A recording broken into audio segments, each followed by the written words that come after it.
Welcome to the Faith and Liberty Talk Show, where faith and liberty meet.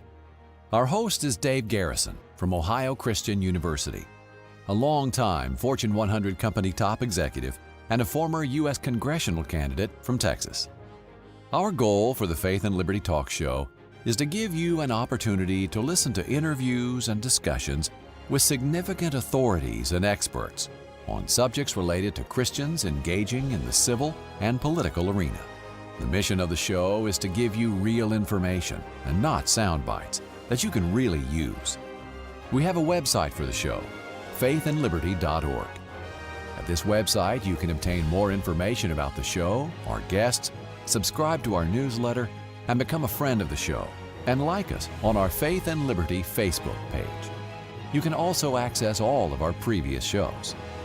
Please keep in mind that the Faith and Liberty Talk Show exists only with the generosity and support of our listeners. If our show is of value to you, we would appreciate you visiting our website, faithandliberty.org, and donating to the show. Now, let's begin today's show. Thank you for joining us. Today we have the great fortune of having Senator Jim DeMint, the president of the Heritage Foundation, on our show. And I can't imagine, listeners out there, you haven't heard of Senator Jim DeMint. He took over the Heritage back, I guess, last April, wasn't it, Jim? That's right. We just celebrated a one-year anniversary. It's been a fantastic year, but I've been in about 80 cities, so I feel worn out. I'll bet you do. Yeah, at least when you were a senator, you could kind of concentrate on that little tiny South Carolina, but now you've got the whole nation and probably beyond. We do. I'm convinced that we have to win the debate with culture, win the battle of ideas out across America, and the politics will follow. I've been in the political arena in the House and the Senate. I went outside the normal, the normal activity of a Republican senator and worked against my party in some cases, trying to bring in some new faces like Marco Rubio and Rand Paul and Ted Cruz, and I think they're starting to change the face of the party. But I have seen that going outside of Washington, we can change things if we just engage people all around the country. I 100% agree. And when I was running for U.S. Congress, we had conversations with some of your people, and they were very supportive of me. So I think, listeners, you will find two guys here talking from the same page, which is really, really great. Something I find interesting, Jim, is that you have a Bachelor of Science degree in Communications from University of Tennessee and a Master's degree in Business Administration from Clemson. So you're actually a business person that spent time in the Senate and Congress. Isn't that kind of unusual? Well, I had my own business for 15 years before I ran for Congress. I never ran for any political office until I was 47 years old, and I got tired of beating on the television set. I just signed up to run for Congress. If you told me I was going to win, I might not have done it. I felt like it was a reasonable way to protest the way things were going, but I didn't ever want to be a professional politician. I always limited my term in the House. I said no more than 6 years, and in the Senate, no more than 12. So I had already announced I wouldn't run again when I decided to leave early, because I believe the Heritage Foundation is a centerpiece of conservative thought in America, and we have an opportunity, I think, to change the direction of the country. Well, that's exactly why, Jim, I've followed you for some years and also became a President's Club member of Heritage. And listeners, there's nothing better you can spend a small amount of money than to be a member of the Heritage Foundation. Go on their website, heritage.org, and sign up, because you will be surprised what you can learn and understand by being a member. And I'm sure, Jim, you agree with that. Well, I do. And one of the good things about Heritage is we've got over 600,000 members, and most of our financing comes from the people who send in $25 or $50. But it's not just the money. Once they become engaged, and they become advocates of what we're doing. And now through Heritage Action, which is a separate organization we started, we're actually organizing people around the country.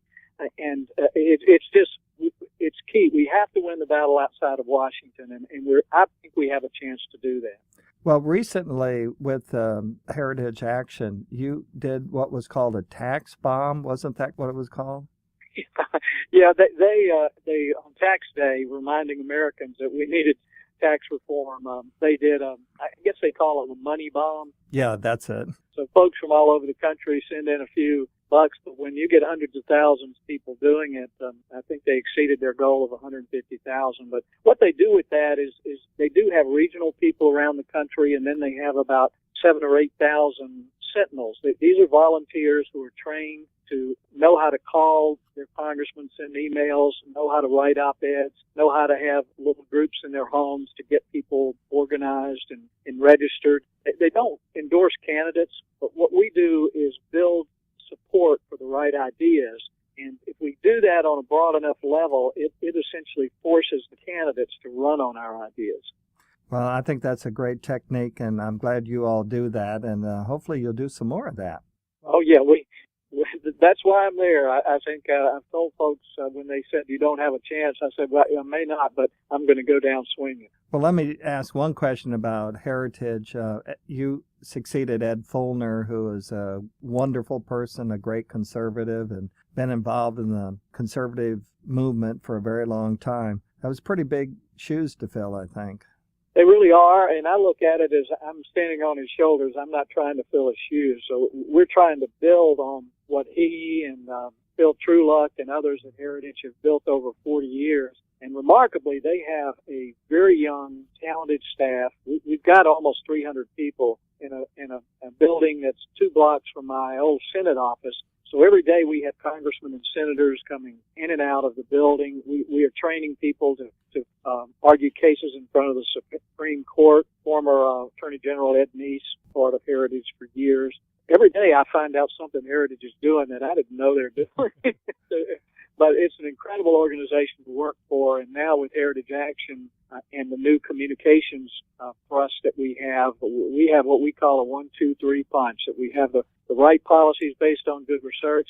We have some of the best communication in the conservative movement. And now we have the activism and organization through Heritage Action.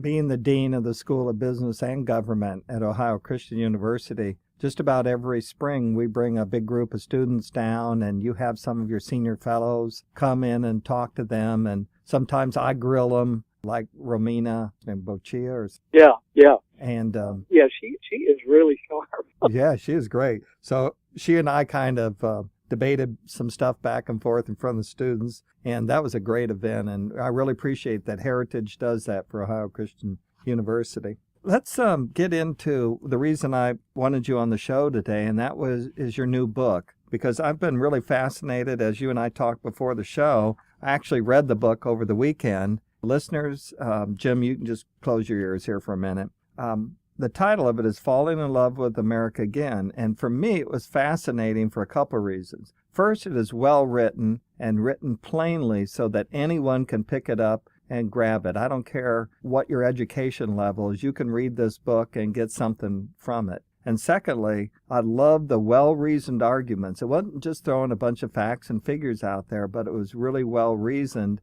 And when I finished reading it, it grabbed me. And Jim, I'll say this to you. It grabbed me because sometimes we get really pessimistic about what's happening in America. We forget that we should and do love this country. So explain the title and how that came about for the listeners' benefit, please. Well, actually, I had started a book when I was in the Senate, and I'd written several books. That's what I like to do on the weekends. It helps me sort things through. But I'd started a book that was going to talk about the big government, big unions, big companies, crony capitalism, and how the bigs were hurting the little guy and how they advantaged themselves. And this idea that the bigs helps the little guy is such a myth. But as I got into what was really working in the country, and they have people working in almost every state, wherever there's an issue, whether it's freedom in the workplace, the right to work concept, reducing taxes or school choice. But we all started telling stories of things we knew that were working in this country outside of Washington. And we really did fall in love with our country, just realizing that despite what's going on in Washington and how discouraging that is, this America is kind of like that blade of grass that grows through the pavement. You don't know how in the world it happened, but everywhere around the country, we've got citizens, individuals.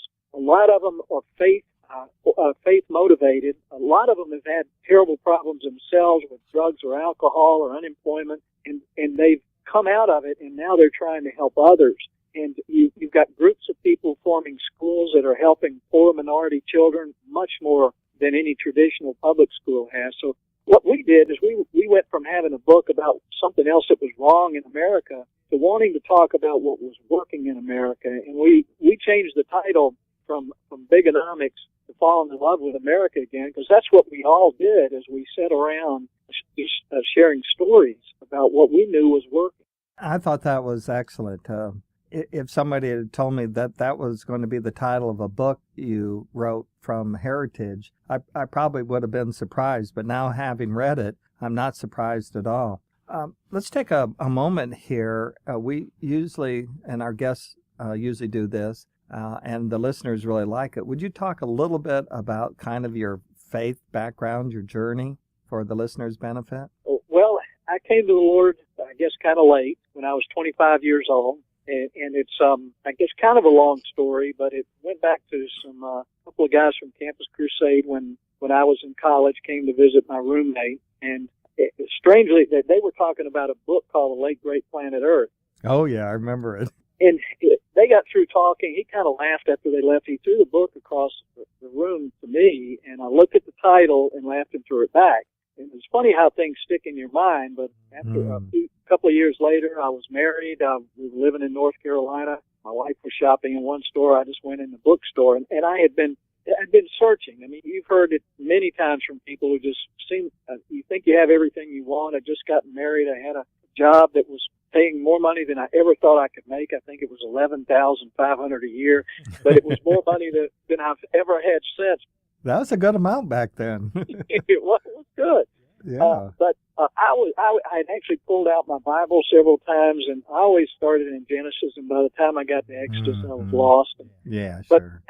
I was in a bookstore, and I saw that title, and what attracted me to it is prophecy component, but there were statistics in there. He was using statistics about what was the probability these things would have actually happened. And by the time I got to the end of the book, I was convinced that there was something supernatural about the Bible. And the thing that hit home to me is that one thing had been predicted that hasn't happened yet was that Jesus would return. He would separate the sheep from the goats.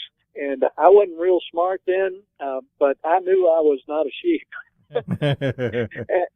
Wow. And so there's a verse at the end of that book. It says, Jesus is saying, I stand at the door, basically, of your heart, and I'm knocking. If you open the door, I'll come in, and we can have dinner together, which was kind of that close endearment phrase he used. And not much changed. You know, I've gone back years later and looked at that book. It makes no sense to me at all now. It's just the Lord used it at that point to kind of shake me up and get me to look at something a little different. And when I moved back to South Carolina, a guy took me through a program called Operation Timothy.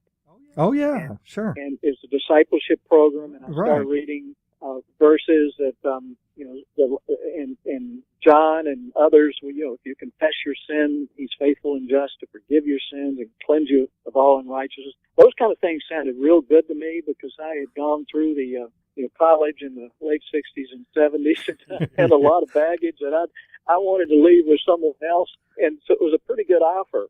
But over time, I've really grown much deeper in my faith, and it's really, I mention it in the book that it's easier for me to love people and forgive others if I know I'm loved and forgiven. And that's a key part of civilization and what makes this country wonderful. We all have different beliefs and ideas or whatever, but if we're able to forgive and love each other, those that are close to us, those that we work with, it changes everything. It's a big part of loving your fellow man. So,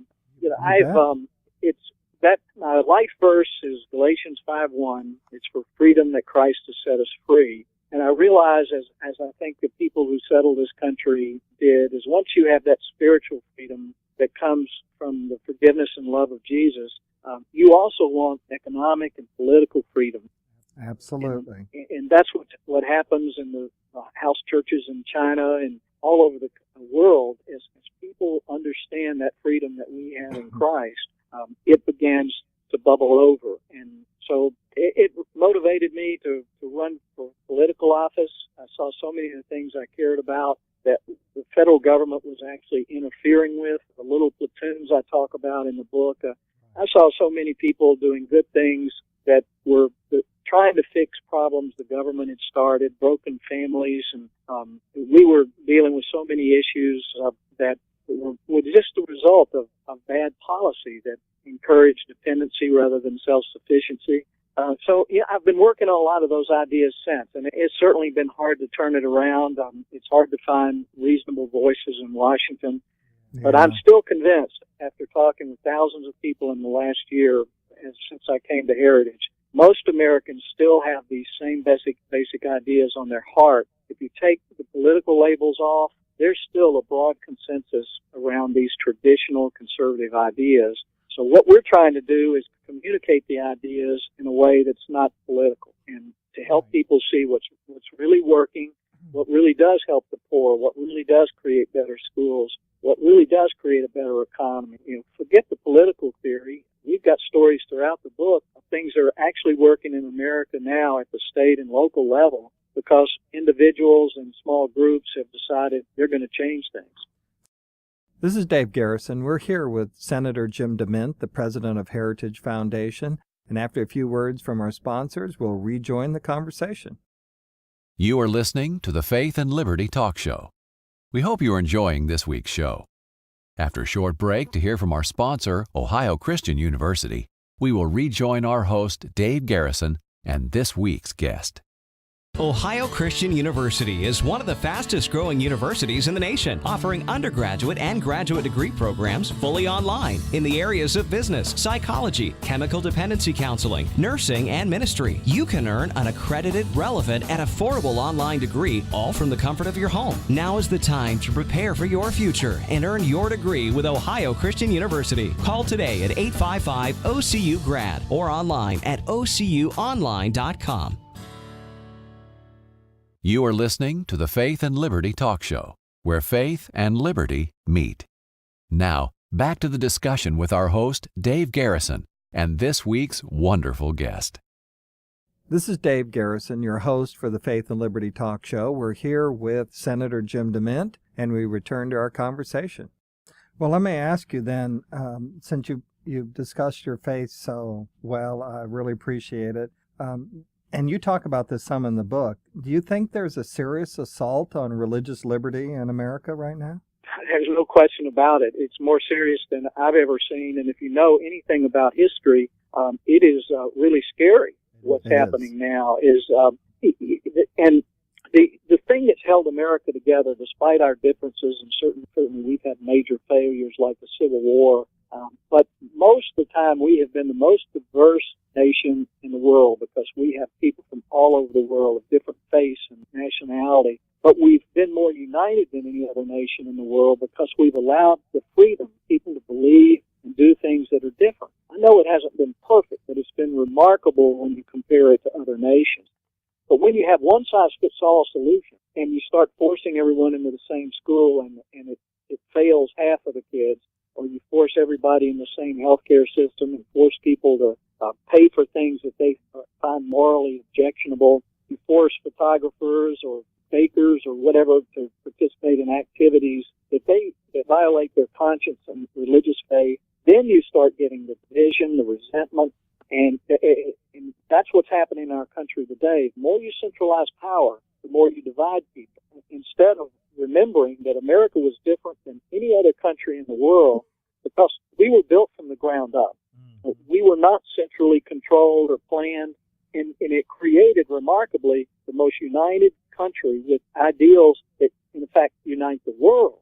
And now we seem to be turning our back on those ideas, replacing the individualism and little platoons with central planning. And you don't have to look far into history to see that always fails. It often ends in civil strife, wars, when people become resentful of a government that's coercing them into doing and believing things that are against their conscience.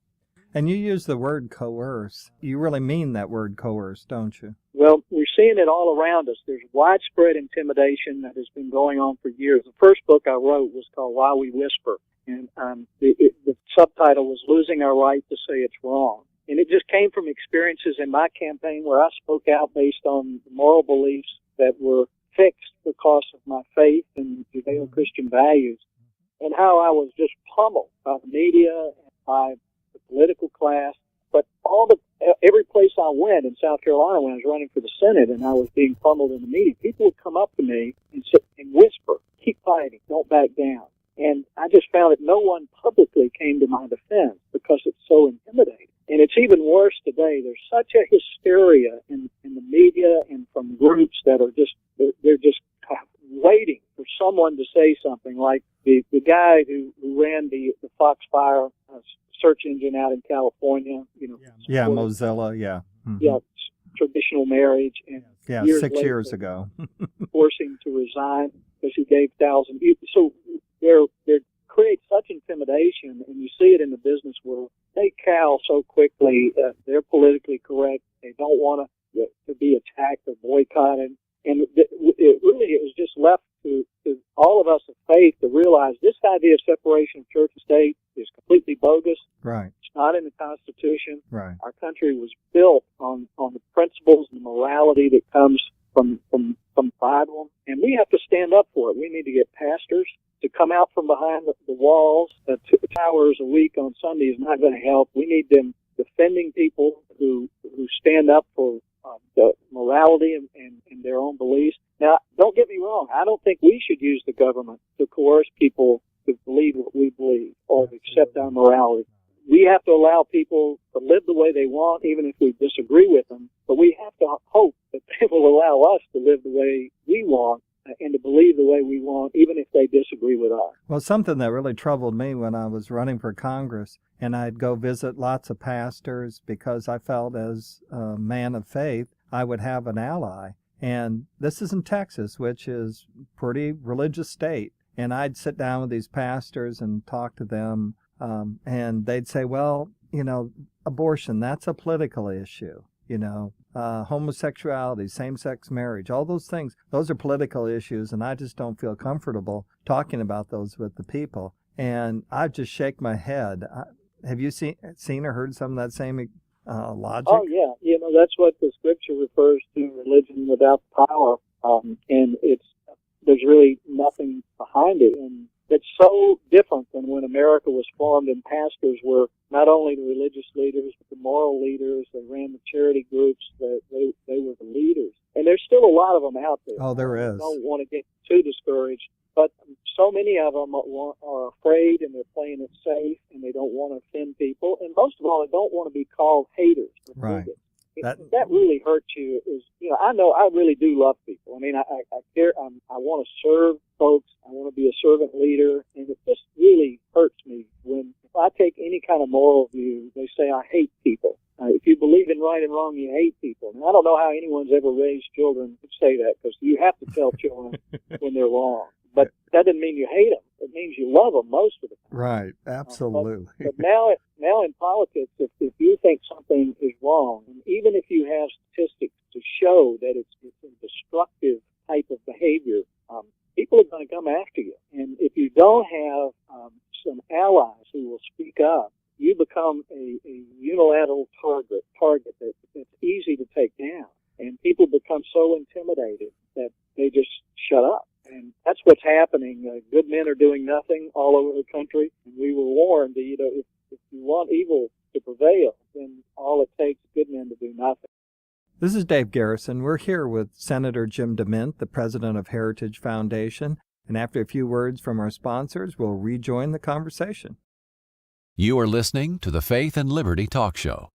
We hope you are enjoying this week's show. After a short break to hear from our sponsor, Ohio Christian University, we will rejoin our host, Dave Garrison, and this week's guest.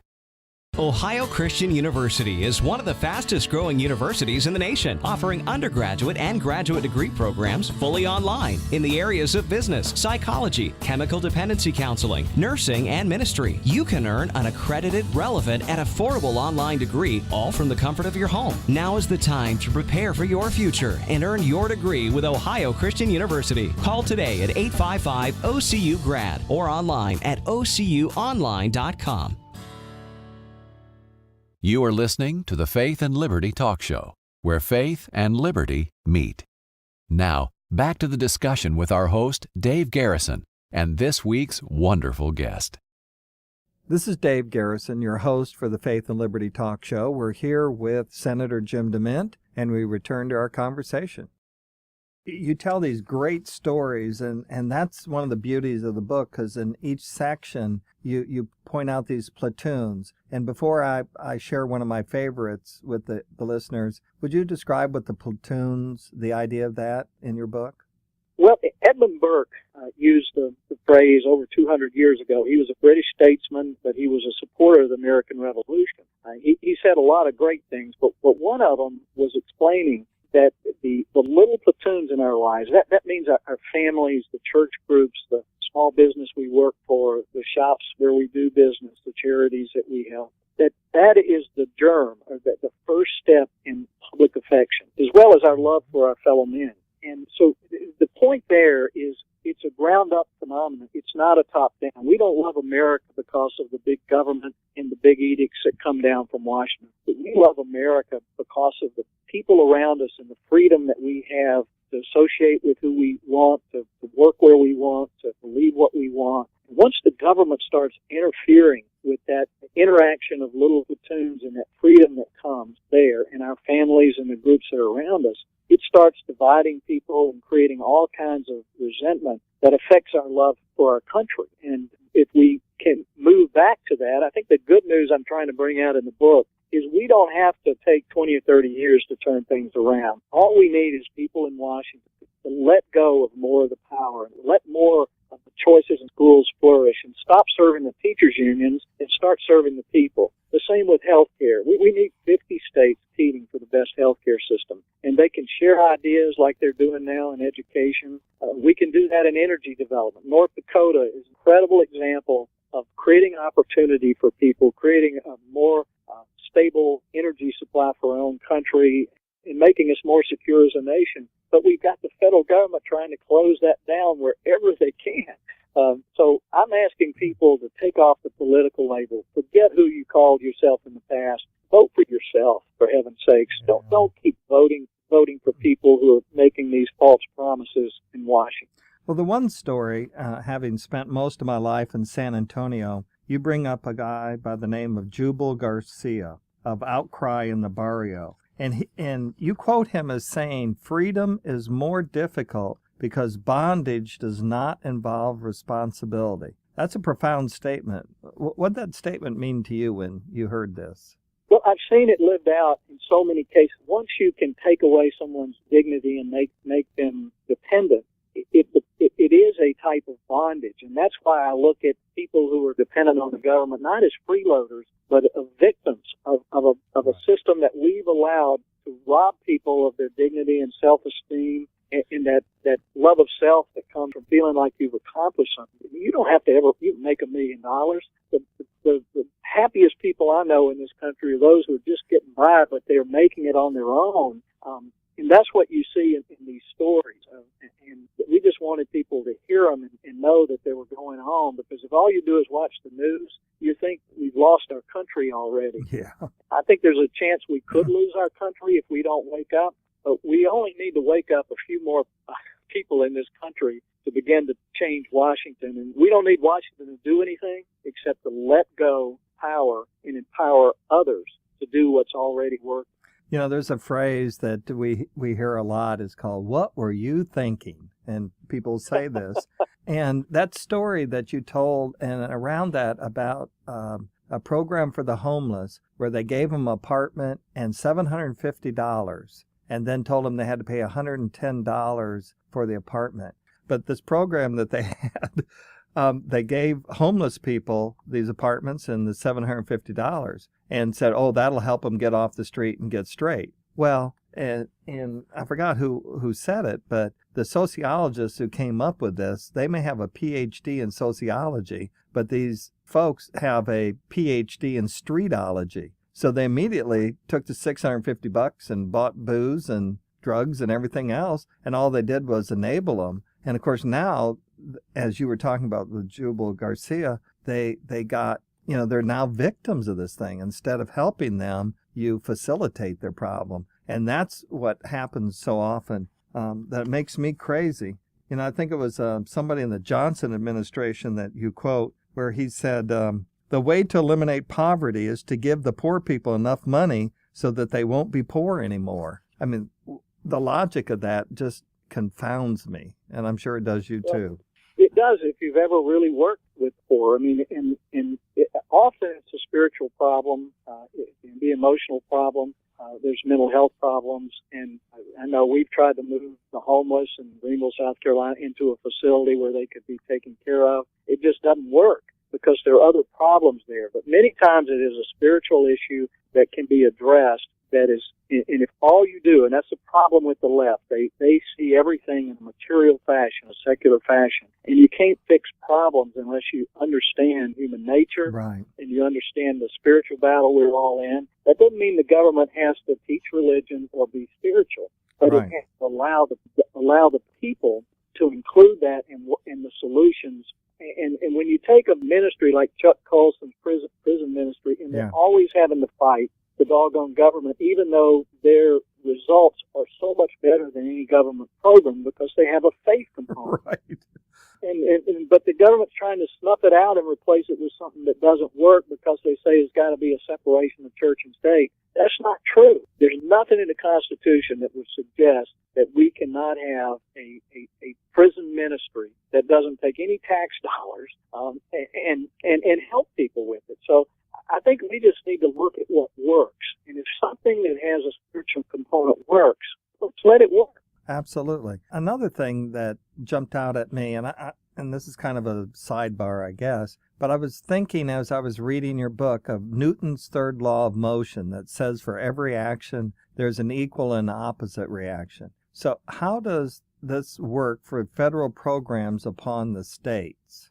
Wish I could lay it out for people, because if you think about it, every time the federal government creates a program, they dangle money in front of the states, so the states will accept it. But it's always a matching thing where states have to create their own program. So right, you've got 50 programs, and then funding has to go into those programs from the state. Almost every federal program I've ever seen creates unintended consequences that has more problems than it solves. And the same thing happens at the state level. And you have more state employees. And the problem is so many of those are unionized and benefit from the program in big government, and their part of their salary goes into union dues, which support candidates that want big government. right. And so every time we grow government, we create huge problems for ourselves. And it's difficult to go back and do an analysis of any program, federal program particularly, that is working cost effectively as it was promised.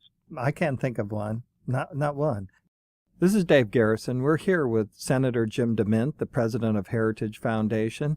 And after a few words from our sponsors, we'll rejoin the conversation. You are listening to the Faith and Liberty Talk Show. We hope you are enjoying this week's show. After a short break to hear from our sponsor, Ohio Christian University, we will rejoin our host, Dave Garrison, and this week's guest.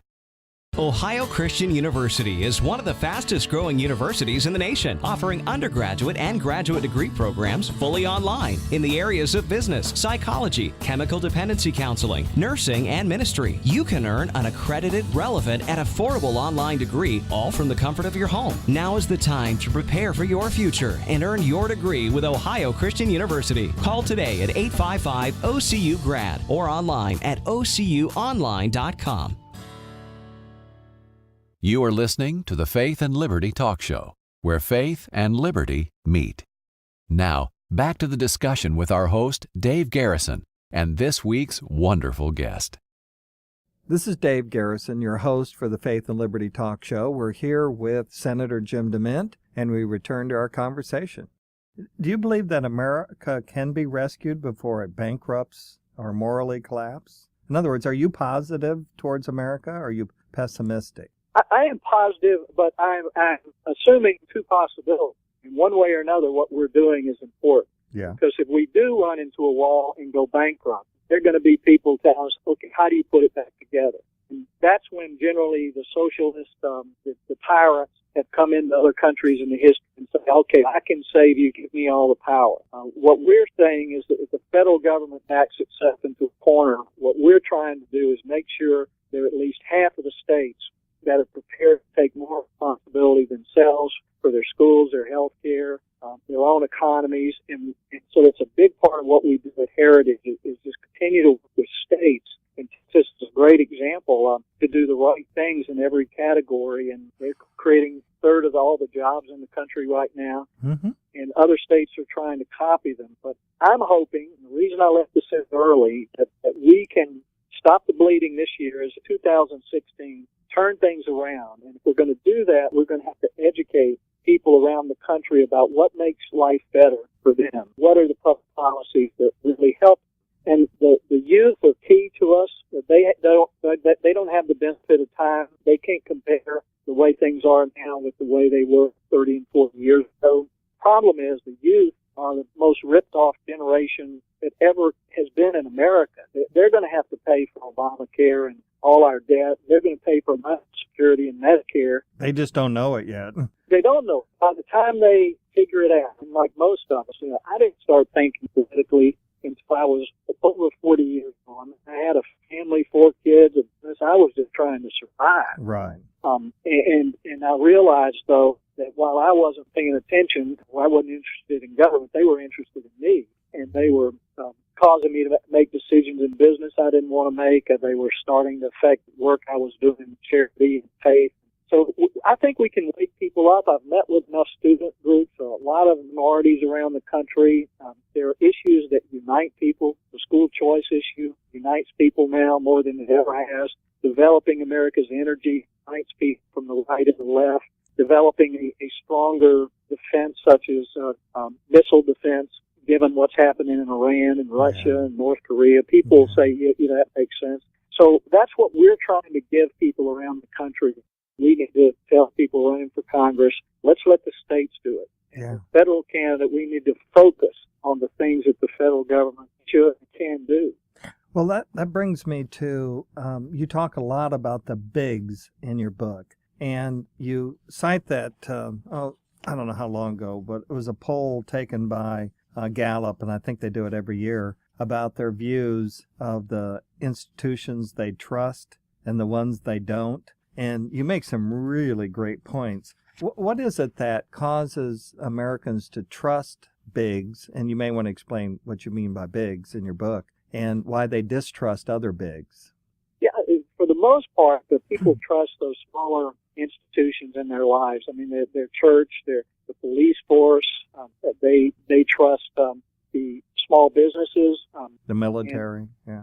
The military is kind of an exception that still proves the rule, because the military is based on lots of individuals and little platoons. And most of us know the military by someone that has served, or that we have served, or someone else. And the military is big, but it acts small. I mean, it has its individual bases. It's divided in platoons for real. Folks don't trust the larger institutions. They don't trust big government. The president is well below 50%, Supreme Court, big corporations, big unions. When you get into big, and the point I make in the book is more and more these big banks, corporations are propped up by the federal government, whether it be a tax loophole, some form of corporate welfare. And many of the bigs spend more time trying to get Washington to do what they want rather than serving their customers. But you say in your book that the government is corrupting the big business, in essence, actually doing a shakedown. They are. It's kind of a pay-to-play system. And companies that have not come up with big lobby firms and campaign contributions have found themselves being outdone by their competitors who are getting loopholes and government picking them as winners rather than someone else. And it's a system that basically forces these big guys to come in, and instead of lobbying for free markets, free enterprise. A lot of these big companies are lobbying carve-outs, and it caused the problem. And the same thing happened with Obamacare, supposedly to help people get insurance. And that's not what it's about. It's not the way it's written. It was written in large part by large insurance, big hospitals, who saw this as something that would force everyone to buy their product, to pay for it, particularly force the young people to buy something they don't need when they're young and healthy in order to pay for those who are older and sicker. Not to interrupt you, Jim, but the reason bigs will support overbearing regulation is because why? Because they can deal with it. They have large legal departments. They work closely with the regulators themselves. They have lobbyists who work with the regulators. So they can deal with the regulation. And so we've just got one example after another that hopefully will open people's eyes, but not to ever believe that Washington's going to help the poor or the middle class. There's a reason 7 out of 10 of the richest counties in America are right there in Washington, D.C. Yeah. The rest are probably on Wall Street. Yeah. Government is corrupting our country, and that's what happens every time we centralize power. This is Dave Garrison. We're here with Senator Jim DeMint, the president of Heritage Foundation. And after a few words from our sponsors, we'll rejoin the conversation. You are listening to the Faith and Liberty Talk Show. We hope you are enjoying this week's show. After a short break to hear from our sponsor, Ohio Christian University, we will rejoin our host, Dave Garrison, and this week's guest. Ohio Christian University is one of the fastest growing universities in the nation, offering undergraduate and graduate degree programs fully online in the areas of business, psychology, chemical dependency counseling, nursing, and ministry. You can earn an accredited, relevant, and affordable online degree, all from the comfort of your home. Now is the time to prepare for your future and earn your degree with Ohio Christian University. Call today at 855-OCU-GRAD or online at ocuonline.com. You are listening to the Faith and Liberty Talk Show, where faith and liberty meet. Now, back to the discussion with our host, Dave Garrison, and this week's wonderful guest. This is Dave Garrison, your host for the Faith and Liberty Talk Show. We're here with Senator Jim DeMint, and we return to our conversation. I was with some of the largest companies in America, the Halliburtons, USAA, Aetna, Brown and Root, people like that, GPU that owned 3 Mile Island, a bunch of others. And a lot of times we would support regulations because we knew that they were going to regulate in some form or fashion. And so we would cooperate with the government because we knew it was going to come down. And that's where I believe you're right about the shakedown, because you know they're going to regulate you, they're going to do something, and so you do cooperate with them. But one of the stories, and I'm not going to tell you which company it is, we decided that we were not going to participate in this thing, and we weren't going to stand up for it. The pressure we got was unbelievable. And one of the top Washington people called, and I was involved in that conversation, where he said, either you go along with it, or we're going to make sure every newspaper in America gets a story that you discriminate against minorities. That's the kind of not only shakedown, but threats that they'll make to some of these big businesses. Big business doesn't always do it for their benefit, but they also do it sometimes because they're afraid of Washington. Oh, yeah. You've had companies like Apple who didn't want to have a lobbyist in Washington. They just wanted to do their own thing. And then they suddenly found out that Washington was writing regulations that was making it easier for their competitors to take their business because their competitors were lobbying. And Google, the same thing. Now one of the largest lobbying presence in Washington. It wasn't too long ago where they said they didn't want to have anything to do with it. It's changed a lot. They were involved 10 years ago. It wasn't anything like it is now. I mean, the Hill is run with lobbyists who are developing laws and regulations, not for the benefit of the country, but the benefit of themselves. Yeah. It just doesn't make sense to give the federal government that much power because I call it bigonomics. Yeah. Hurts the little guy. Anyone who believes that this president is going to help the middle class, it just has not paid any attention. Nothing that hurts the middle class more than big government, because the more you centralize political power, the more you centralize wealth. And that's what's happening in America today. A comment that you make, it's on page 79 of your book. I even wrote down what page it was because it jumped out at me. It's something that I have one relative, and I'd argue with them all the time. when he would complain about various issues with the government. But here's your quote. The federal government is not only too big to succeed, it's too big to oversee and too big to control. Yeah, I mean, I make the point that compared to the federal government, our largest corporation in America, which I think is still Walmart, is just a mom and pop store. No CEO in the world that can manage effectively the government that we have now. And so the waste and the corruption, fraud, it's killing us. And it doesn't have to be that way because the federal government is doing things that it should not be doing. And if we want them to run our schools, we're not going to have good schools. For heaven's sakes, if we want them to manage health care for over 300 million Americans, and the insurance companies know that. They wanted to keep group plans. They don't like the individual plans where they have to market to individuals, like the cell phone companies. And if you've got people who buy insurance anywhere in the country instead of the way it is now, where they have to buy it from an insurance company that's licensed in a state, and every state has different regulations, so it's very difficult for them all to do that. And you're right, I worked with Blue Cross. I could never figure out why they wouldn't help us come up with ways that people could buy an individual plan, like a whole life insurance policy. Right. That actually you buy it when you're young. Yeah. There are a lot of concepts that would work, but after a while I realized they didn't want individuals' policies. And they like the idea of a mandate that forces everybody to buy their plan, not just any plan, but a plan that has all kinds of things in it you don't need. And they're the ones that help write the legislation. Americans just should not put up with it any longer. I mean, people aren't stupid. I just think sometimes they're too naive and they're believing when the president is saying, okay, you can keep your plan, you can keep your doctor. And even when it proves not to be true, it just seems that people say, oh, well, that's just the way the government works. Yeah, well, we couldn't get any traction in the media, in this government's insatiable desire to control more and do more. And I'm going to use a little analogy and see what you think of it. I think it's really cute because I came up with it, but maybe it's not.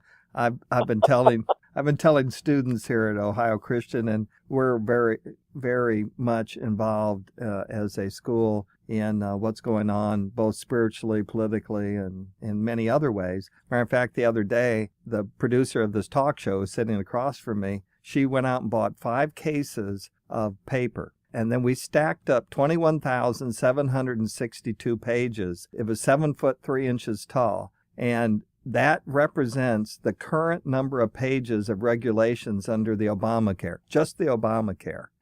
And next thing I know, students are standing over there taking their picture by it. We had a conservative women's conference here, and we had Kate Obenshane and Star Parker and a bunch of other folks from Fox News that were here, and they were all standing over there having their picture taken with it because it's unbelievable. But back to the big government analogy that I'm so in love with.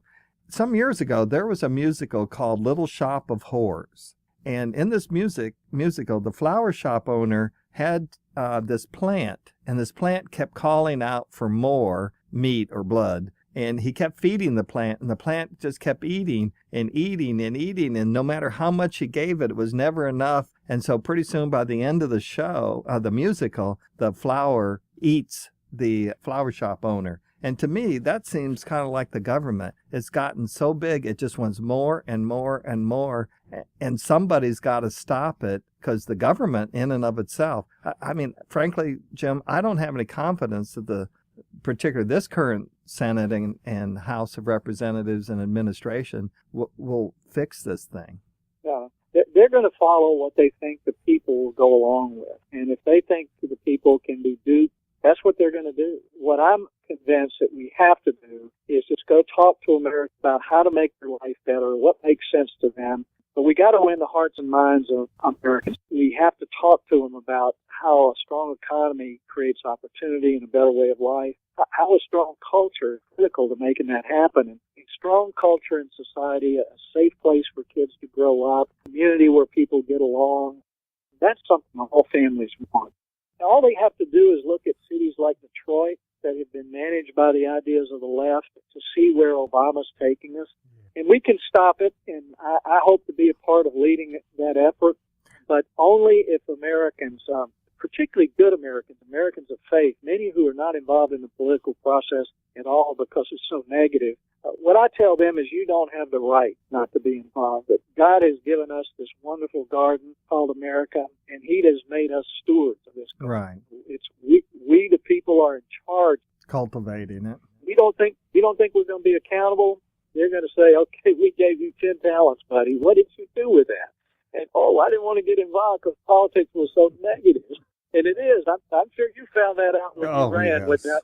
I appreciate you doing that. Well, I know you're short on time, and I need to let you go, but I just wanted to make sure the listeners understand that this book is excellent. I read lots of these kinds of books, and this is such a well-balanced book. It's giving you what the issues, the problems are, and a lot of evidence or information that when you're talking with others, you can share it, and you can also share what's working and what's doing well, which I really appreciate for the book. So please go out there and buy it. Senator Jim DeMint, I first really fell in love with some of the things that you do when you were hammering against earmarks in Congress. And now that you've joined Heritage, my favorite think tank of all time, you are a patriot and an American that we should all thank for the service that you've done to this country. And I thank you for being on the show. It's been fun, and it's encouraging to hear you say that. And I appreciate what you do every day. Just amazing that your show is caught on. It's powerful. And when people are genuine as you are, you find a lot of folks want to hear what you have to say. So I'm glad that's happening, and you're going to be part of shaping the country too. So we'll see you out there on the battlefield. Okay. Thanks a lot, Senator. Appreciate your time. Okay. Bye-bye. Bye-bye. Ohio Christian University is one of the fastest growing universities in the nation, offering undergraduate and graduate degree programs fully online in the areas of business, psychology, chemical dependency counseling, nursing, and ministry. You can earn an accredited, relevant, and affordable online degree, all from the comfort of your home. Now is the time to prepare for your future and earn your degree with Ohio Christian University. Call today at 855-OCU-GRAD or online at ocuonline.com. On behalf of our host, Dave Garrison, I'd like to thank you for listening to the Faith and Liberty Talk Show today. For additional information about the show, please go to faithandliberty.org, where you can access previous shows, like us on our Faith and Liberty Facebook page, and access other resources. Please keep in mind that the Faith and Liberty Talk Show exists only with the generosity and support of our listeners. If the show is of value to you, we would appreciate you visiting our website, faithandliberty.org, and donating to the show.